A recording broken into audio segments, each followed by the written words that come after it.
What is going on, guys? Welcome back. Commentary for you, Jimmy Smith and Ryan Moody, our MMA Show. And I'm just letting you know, we're recording this in a triplet of MMA-based commentary. I say that because, Jimmy, I know you don't always check, but someone left us a review after we did the Conor McGregor video, I guess, discussion. I just want you to read this to you. Sure. Now they're dropping stuff about who Conor McGregor is sleeping with. Who cares? Really thought this show was above that content. So anyone that would be semi or mildly offended about us talking about a non-fight based event, which probably has only happened like 4 or 5 times. Not often. Not often. You may want to tune this one out. So over the weekend at UFC 248, I swear, Jimmy, if you had me like in a room where I was just about to die and all I had to do was name one Jay Park song, I couldn't do it. Could you? Oh. So I really have no idea who this is. I can't come in with any... Yeah, no context. I don't favor this guy. Sure, he's a great guy. Glad he was at the fight. But here's the thing.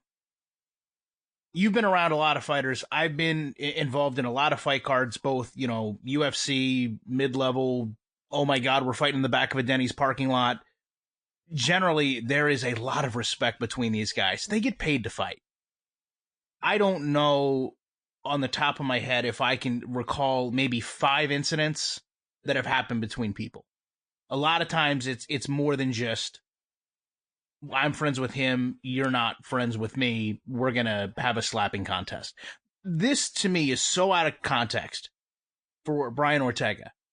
And I've seen just what you've seen, just what I'm sure everyone's seen, little snippets of what happened here. This makes no sense to me. There has to be more to this, unless, and I hate even saying this, unless Brian Ortega knew his name value has dropped off a little bit. And we've learned, unfortunately, with dolly chucking contests and, Artem Lobov slapping contests that, hey, if you drum up a little beef, you can get what you want and you can get your name back on the marquee. So I'm going to leave that there, and I'll let you handle what you think about all this. Oh, my God. You could call it drumming, I guess. But a lot of the reaction I'm receiving, if he had smacked the Korean Zombie about something, I think that's drumming. The idea that you're smacking a singer, rapper, whoever this guy is, once again, I have no context either. Not really my area of expertise. His management, essentially, that's weird. The response from the fans has been mostly negative. Like, he smacked a civilian who wasn't involved in the fight. And he's saying that the trash talk was coming from this guy because he's kind of like writing the scripts or whatever as his management or as his manager or his management. And it's crazy. But it's just not the right move, in my opinion, especially with the image he had leading into this. He didn't seem like the kind of guy who, now I don't know the guy personally, but that certainly wasn't his image. With Artem Lobov and with Conor McGregor and with Dylan Dennis and Khabib and everyone involved in that kind of group, that's very much within their persona. This kind of, I'll fight you in the street, send me location, all that stuff. That's all normal for them. This was a guy, Brian Ortega, who didn't kind of give off that vibe, and most fans didn't see him that way. So this is, I don't know if it's out of character because I don't know his character, but it's surprising to a lot of fans. That was a weird thing to me. This wasn't the guy I would expect to do that. To your point, these things could happen all the time. A lot of fighters, I know from experience, I've done fighter social media, okay? They approve in most cases, or in some cases they don't, what goes out. If that sparks controversy, which in my case, just from personal experience, it has, then internally that's dealt with. That shouldn't get back to someone else that says, hey, I know you're the one that tweeted this, so now I'm going to come to you. That seems like such a weird way to go back. I mean, I could understand, I guess, if I was Brian Ortega, and I'm sitting here and I've got a lot of people talking about me on Twitter one way against the other. And I know, or I think, hey, the person writing all this is the rapper, is the music artist, is the actor, not the fighter, I guess I would come up to him and maybe say, hey, listen, could you, if we're going to fight, if I'm going to fight your friend here, could we tone this down just a little bit? I don't know that I would walk up and smack him, but I guess I could see where emotions could come from. But at the same time, you're a professional fighter. You're at a professional event. You were there a guest of the UFC. You're going to see this person again.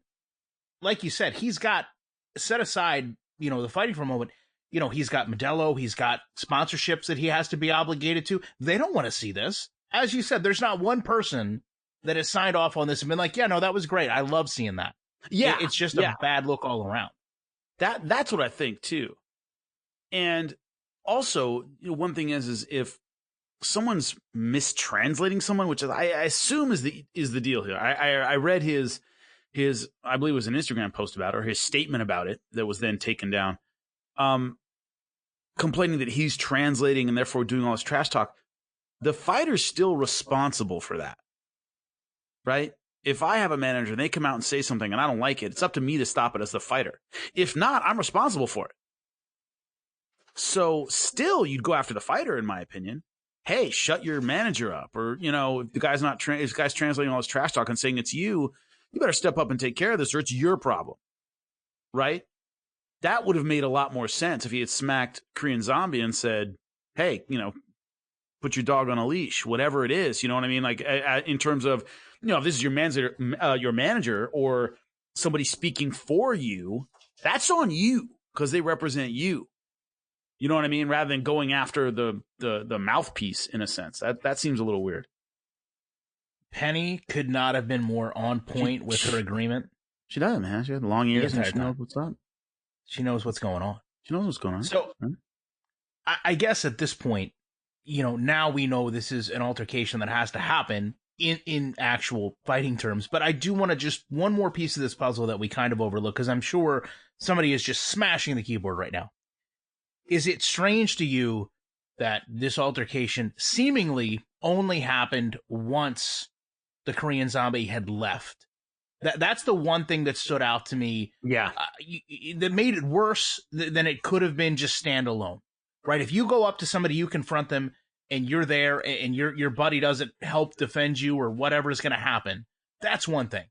But to put a civilian in a situation, and that's truthfully what he is. He's a civilian. He's a guest. He's not a mixed martial artist. He may train, but he's not a professional fighter. If you come up to him in that situation where you now know he's out of his comfort zone and he's being confronted by you, that just to me, I hate to say it, but that just to me screams somebody that wants to bully somebody. Hey, I'm going to wait till you're most vulnerable. I'm going to wait till you're least defendable, and then I'm going to take the opportunity to come up and interject this. That just to me seems like the worst timing to go about something that you really shouldn't have been doing to begin with. Yeah, and also if the manager is the problem, the best way it seemed to deal with that, or if he's the mouthpiece, is to confront them together. Hey, is he the issue, or what's going on here, buddy? You know what I mean? Let's settle this right now. You're here, he's here. Who's fucking behind this shit? If it's you, smack him. If it's your manager, check your manager, or I'm going to smack you anyway. You know what I mean? There's always the fighter who you're supposed to fight, who can handle getting slapped in the face, whose job it is to, physically confront you. You could have settled it with both of them right there. Now, we're filling in a lot of details. We don't know the whole story. But what we're saying is the lens this is being seen through right now is damaging to Brian Ortega's brand. It looked like he smacked a K-pop guy. I mean, that's what it looks like. And did he have a reason to maybe confront the guy? Sure. I'm not saying that's, he shouldn't have, given him a piece of his mind. But, you put hands on, once again, a civilian who's a K-pop star. I think that's pretty dumb for your image and your brand. And Penny agrees. I don't think that was a good move. To close this out, would you have justified it more if you knew there was some context? If he said pre-fight, hey, I've got a problem with this guy. I think there's something either lost in translation or him trying to overstep what he's translating for his friend. He's taken this into a different direction. I've already came to them and asked them. I went to the UFC and said, hey, listen, can we get some type of better direction here with his management? If I see him, there's going to be a problem. So you think, okay, the UFC is going to keep them separated. If that had taken place, would you be a little bit more lenient and say, okay, I mean, he did warn you. He did come out and tell you he didn't want to see you and didn't need to be around you. You now asserted yourself in this, and therefore you're in a way guilty, because right now I think that's the problem. He looks completely innocent from what we've seen. Yeah, not completely. We don't know what he said or did, but yeah, if there were more context to it, because Park's an adult, he's a grown man, and Ortega didn't, drop him, didn't, knock his teeth down the back of his throat.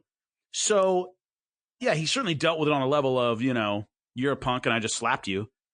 It could have been much, much worse. Yeah, if I had more context, more leading into it, more, hey, I warned this guy about X, Y, and Z. He didn't listen, so I took care of it. I would be much more sympathetic. Right now, from what we know, it seems like he overreacted to the situation. But we don't know the whole situation either. So I guess in closing for you guys, right now, at least from me and Jimmy, our opinion has changed just slightly about Brian Ortega. We want to know if your guys' opinions changed. Did you not care about this at all? Or do you feel a certain way now that it's happened? Because it's kind of one of those things, once it happens, you can't unhappen it. You can't unsee it. It took place. And obviously, because it took place in MMA, that's why we were here to speak about it. So with that said, if anything silly like this happens again, in addition to actual fighting, we will be back to discuss with you. We appreciate you checking this out and be back very shortly with more commentary.